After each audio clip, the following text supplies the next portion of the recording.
Muy buenas noches. Tenemos la lectura de la liturgia de la palabra del día martes 5 de noviembre, de la 31ª semana del tiempo ordinario en el ciclo B.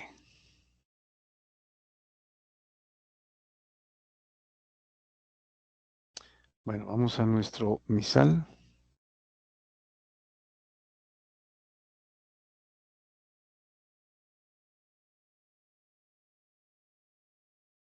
Bueno, y tenemos ya nuestra primera lectura, que es la carta del apóstol San Pablo a los Filipenses, capítulo 2, versículos del 5 al 11, que es la que empezamos a leer el día lunes. Bueno, entonces veamos qué más dice San Pablo a los cristianos de Filipos. Dice entonces: hermanos, tengan entre ustedes los sentimientos propios de Cristo Jesús.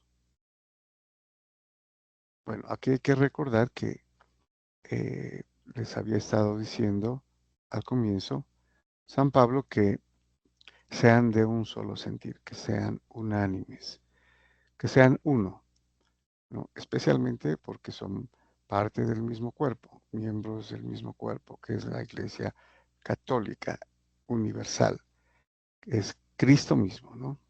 Su cuerpo, del cual es la cabeza. Esto lo hemos insistido.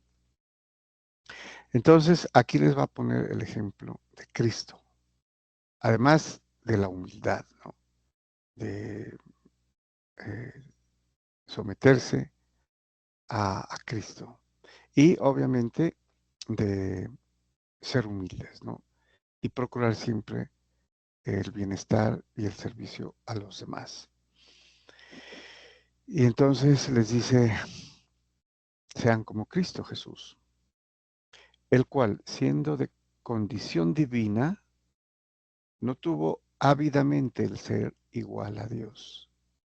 Al contrario, se despojó de sí mismo, tomando la condición de esclavo, hecho semejante a los hombres. Aquí hay un par de observaciones que hacer, ¿no? Que pueden confundir. Aquí nos está diciendo precisamente la condición divina de Jesucristo, ¿no? La está recalcando. Jesucristo siendo de condición divina, que era de naturaleza divina. Dice: no retuvo ávidamente el ser igual a Dios. O sea, no quiso eh, permanecer como Dios, ¿no? Para ser alabado, ¿sí? Para ser adorado, sino al contrario, se despojó de sí mismo, tomando la condición de esclavo, digámoslo, tomando la condición de siervo, ¿no? Del que obedece, y semejante a los hombres. Aquí hay que tener cuidado con este hecho, ¿no? Que puede decir: fue hecho, fue. No, no, a semejanza de los hombres, ¿no? Se despojó y se hizo, digamos, él mismo se hizo semejante a los hombres. Esta palabra en griego es interesante porque es el famoso verbo eh, kenosein o kenosis, que es vaciarse, ¿no? Desprenderse de algo. Entonces ese creo que es conocido, ¿no? La kenosis, o sea, el hecho de despojarse de algo, vaciarse completamente de algo, ¿no? Bueno, y así, reconocido como hombre por su presencia, se humilló a sí mismo, hecho obediente hasta la muerte, y una muerte de cruz. Entonces les decía la humildad, ¿no? Que está predicando San Pablo para que sean así los filipenses, ¿no? Cristo mismo no retuvo, dice, su condición divina, a pesar de que era tenía su condición divina, se despojó al hacerse hombre. Y humilde, se humilló a sí mismo, hecho obediente hasta la muerte y una muerte de cruz. Por eso Dios lo exaltó sobre todo y le concedió el nombre sobre todo nombre, de modo que al nombre de Jesús toda rodilla se doble en el cielo, en la tierra, en el abismo, y toda lengua proclame, Jesucristo es Señor, para gloria de Dios Padre. Bueno, entonces, al, al hacer esto, Jesucristo, al hacerse obediente al Padre, ¿no?, al proyecto del Padre, el sacrificio que iba a realizar en su propia humanidad, Dios mismo, ¿no?, Jesucristo, la segunda persona de la Trinidad, encarnado, ¿sí?, dice, tuvo la exaltación sobre todo, concedida obviamente por Dios, dice, ¿no?, que es Dios mismo. Y le concedió el nombre sobre todo nombre, Jesús, o Jesucristo. Jesús, el Cristo, quiere decir, no Jesucristo. Jesús, el Mesías. Jesús, el ungido. Jesús, el esperado. Para que toda rodilla se doble en el cielo, en la tierra, en el abismo y en toda lengua. Y toda lengua proclame, Jesucristo es Señor. Señor de todo. Está este nombre, este título de Señor es el que se traduce como Yahweh por del hebreo, ¿no? Al griego Kyrios o Kyrio en latín también. Entonces, Señor, para gloria de Dios Padre. Aquí ya le está diciendo básicamente Dios, ¿no? Es Señor, para gloria de Dios Padre. Muy bien, vamos al Salmo responsorial y también veremos eh, la resemblanza, ¿no?, o la eh, similitud temática con la humildad. Bueno, entonces tenemos el Salmo responsorial 21, cuyo responso es, el Señor es mi alabanza en la gran asamblea. Dice el salmista, cumpliré mis votos delante de sus fieles. Los desvalidos comerán hasta saciarse. Alabarán al Señor los que lo buscan. Viva su corazón por siempre. Bueno,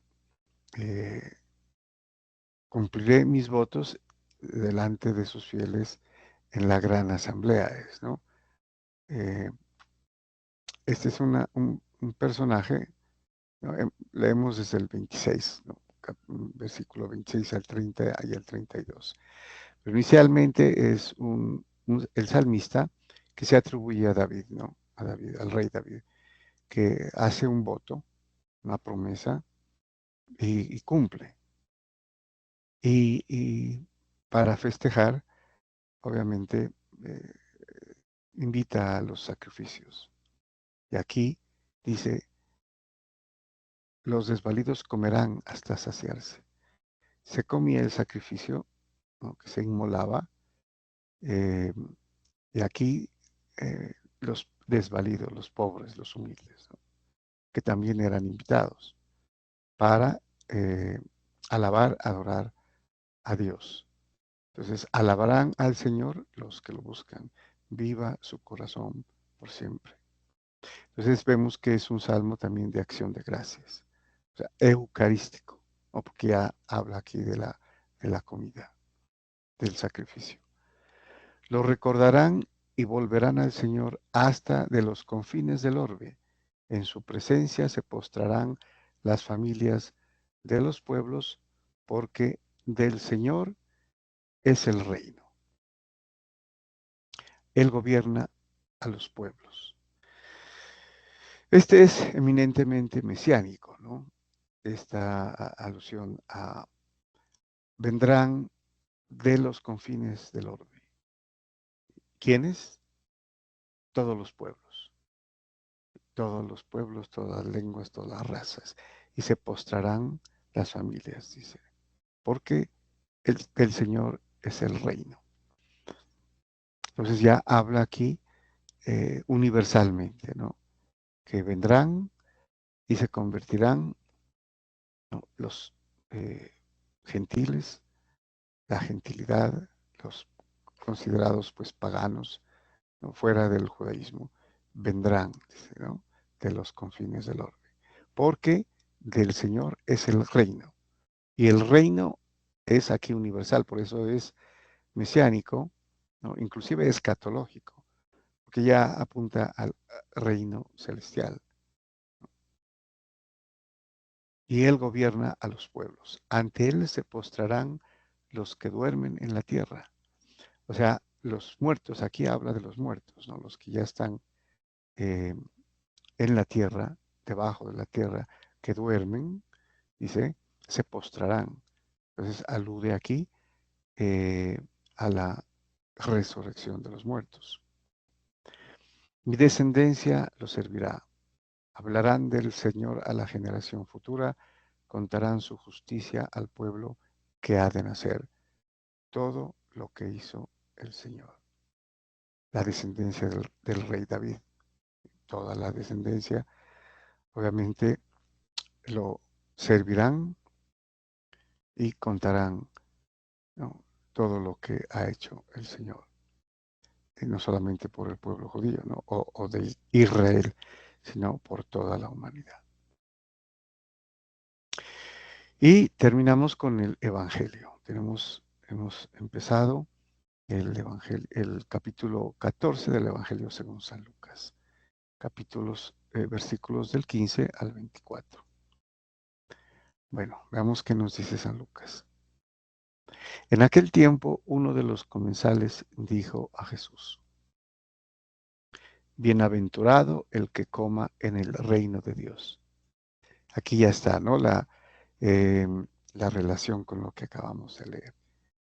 El reino, la comida eucarística a la que apunta, ¿no? Y aquí es ya Nuevo Testamento. Y esta expresión de uno de los comensales le dijo a Jesús esto porque él había terminado diciéndoles en la parábola que inviten a los pobres, ¿no? A los humildes, a los que no pueden pagar cuando les inviten a algo, a una cena, por ejemplo. Jesús le contestó: un hombre daba un gran banquete y convidó a mucha gente. A la hora del banquete mandó a su criado a avisar a los convidados: vengan, que ya está preparado. Pero todos a una empezaron a excusarse. El primero le dijo: he comprado un campo y necesito ir a verlo. Dispénsame, por favor. Otro dijo: he comprado 5 yuntas de bueyes y voy a probarlas. Dispénsame, por favor. Otro dijo: me acabo de casar y por ello no puedo ir. El criado volvió a contárselo a su señor.